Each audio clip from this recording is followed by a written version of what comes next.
Good day as we come to you. We are monitoring Hurricane Sandy, which is about to impact the east coast of the United States. And President Obama, who was just briefed about the storm, is expected to make remarks from the White House briefing room this morning, having flown back from Florida, canceling his appearance at a political event there this morning. We want to get to NBC's chief White House correspondent, Chuck Todd, who's in the briefing room. Chuck, what are we expecting to hear from the president? Well, we know he just got an update in the Situation Room from all of the places along the shore, also from FEMA, who's meeting with the Homeland Security Secretary, the head of FEMA. So we expect perhaps to see some of those folks out here with the president as well. But as you know, he woke up in Orlando this morning, was going to do a campaign event, but then since canceled that to come back and monitor the storm, Savannah. And Chuck, we should mention, here we are 8 days to go until the election. This morning we are going to be hearing from the president as the president, not from Barack Obama, the candidate for re-election. That's right. And, you know, as we've also found out today, the president's canceled all campaign events today and tomorrow. Governor Romney has also canceled all campaign events after one that he's doing this morning, the rest of today and tomorrow. So there's 8 days left on the calendar, Matt, but 6 on the campaign trail. And yes, the president, he's got the job to do today. Governor Romney making the decision to stay off of the television. He is, and yet he has made remarks this morning saying that thoughts and prayers, of course, are with those on the East Coast who are struggling to deal with Hurricane Sandy, a story that is very much still developing at this hour. Chuck, how are the candidates expected to handle this over the coming days? Do you think they'll continue to cancel events? Well, we know that they're going to tone down some remarks. I think it's sort of a day by day. They made through Tuesday. I think the question is, how do they go back to getting on the campaign trail Wednesday? I think a lot of it depends on what is the damage and how many people are without power. There's all sorts of unknowables at this point to figure that out. But I think you can definitely know that the remarks that will be made on the trail, there'll be a different tone. Both from the president and from Governor Romney as they go through the next few days. Yeah, Chuck, we've gotten a warning that the president is supposed to come out at any minute. Let me bring David Gregory in real quickly. David, although this is the president acting in his role as commander-in-chief and not a candidate, this is an opportunity to show Americans and voters out there how he does his job. At this stage of the game, Matt, as you know, the two are never separated. The president is in campaign mode, but he's also leading the country and leading the federal government's disaster relief, and that's a crucial job. Nevertheless, I can tell you those within the White House are nervous about the fact that there's two things happening. One, the race is frozen at the moment if he's not out campaigning, if the messaging is not getting through. And then there is simply the matter of the federal response and how this potential disaster plays out, affecting so many people that will be watching. Hello, everybody. Now. Here's the president.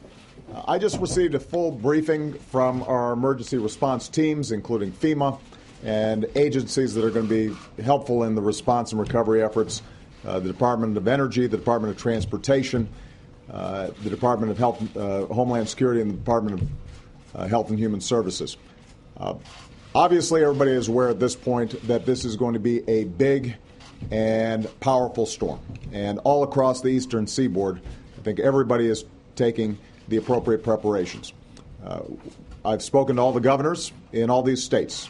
They have issued emergency declarations. Those have been turned around quickly here in the White House. We have pre-positioned assets so that FEMA personnel are working closely with state and local governments. We're making sure that food and water and emergency generation is available for those communities that are going to be hardest hit. We anticipate that the center of the storm is going to hit landfall sometime this evening. But because of the nature of this storm, we are certain that this is going to be a slow-moving process through a wide swath of the country, and millions of people are going to be affected.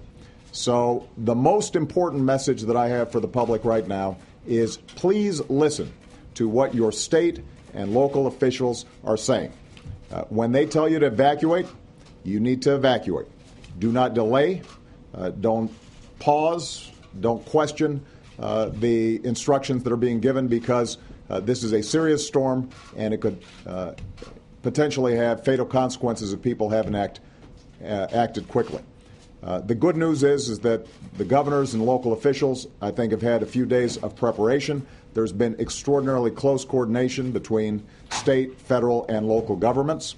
And so we're confident that the assets are pre-positioned for an effective response in the aftermath of the storm. But keep in mind that for folks who are not following instructions, if you are not evacuating when you've been asked to evacuate, you're putting first responders at danger. We're going to have search and rescue teams in and around multiple states all at the same time. And although we've got Coast Guard and the Department of Defense all positioned, if the public's not following instructions, that makes it more dangerous for people, and it means that we could have fatalities that could have been avoided.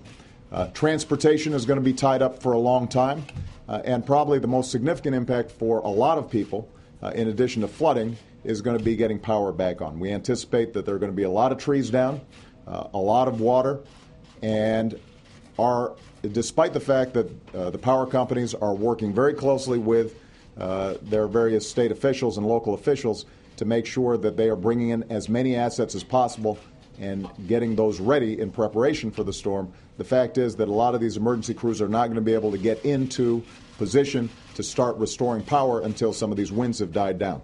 And because of the nature of this storm, that may take several days. So the public should anticipate that there's going to be a lot of power outages, and it may take time for that power to get back on. The same is true with transportation. There are going to be a lot of backlogs. And even after the storm has cleared, it's going to take a considerable amount of time for airlines, subways, trains, and so forth, potentially to get back on schedule, depending on the amount of damage that has occurred. Let me summarize just by saying that I'm extraordinarily grateful for the cooperation of our state and local officials.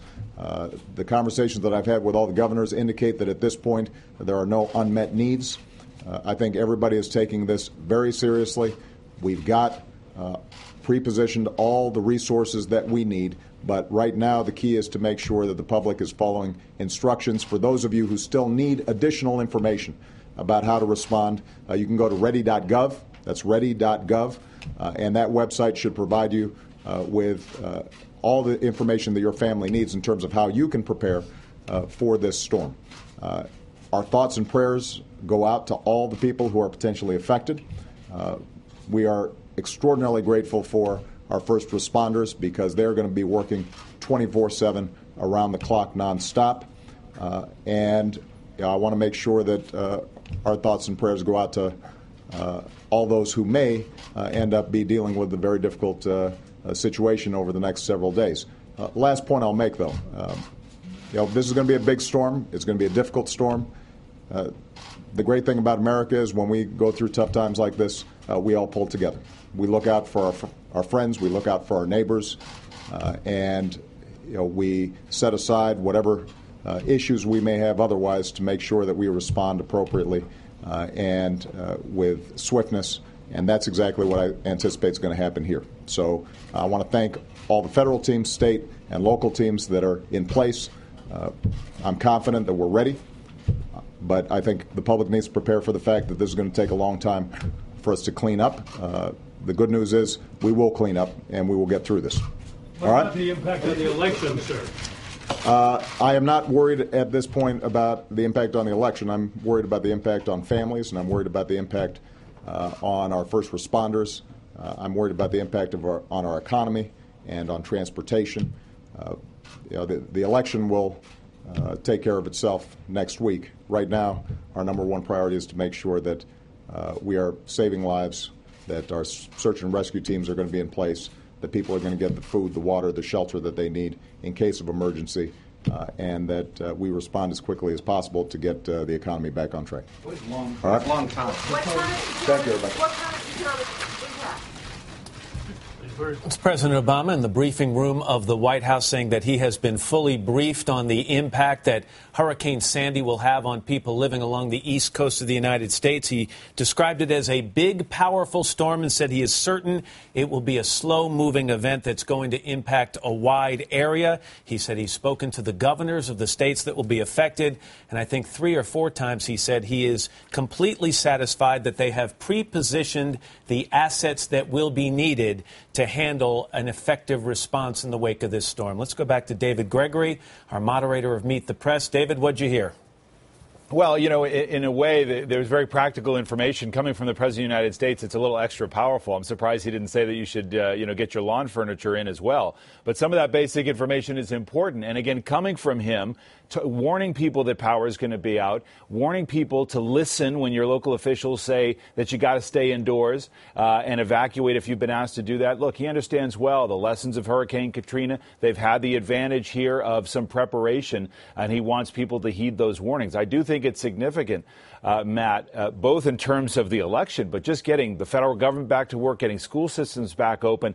The power could be out for a number of days, and the winds will have to die down before those extra crews, like in the Mid-Atlantic, I can tell you from monitoring reports this morning, can actually get about the business of trying to restore power.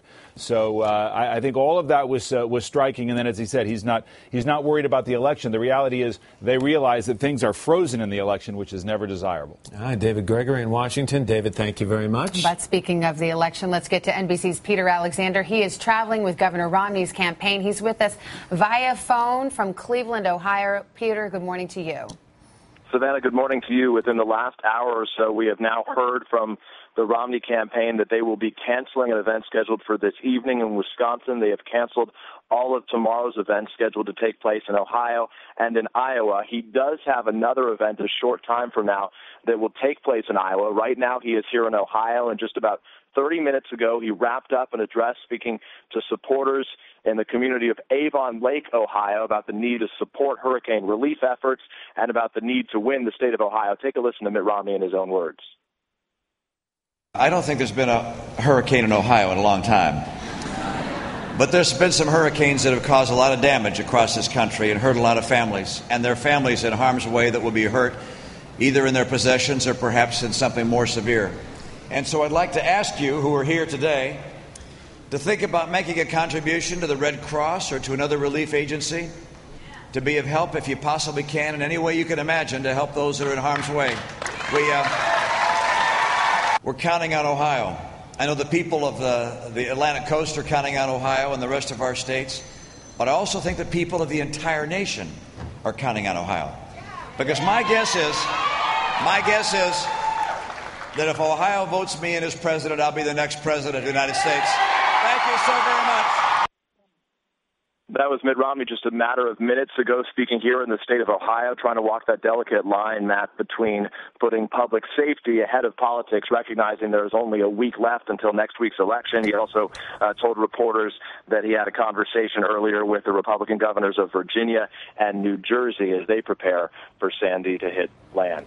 Matt. All right, Peter Alexander traveling with the Romney campaign in Ohio. Peter, thank you very much. Good time to check back in with Al Roker, who is along the Jersey Shore in Point Pleasant Beach this morning. Al, what's the situation there?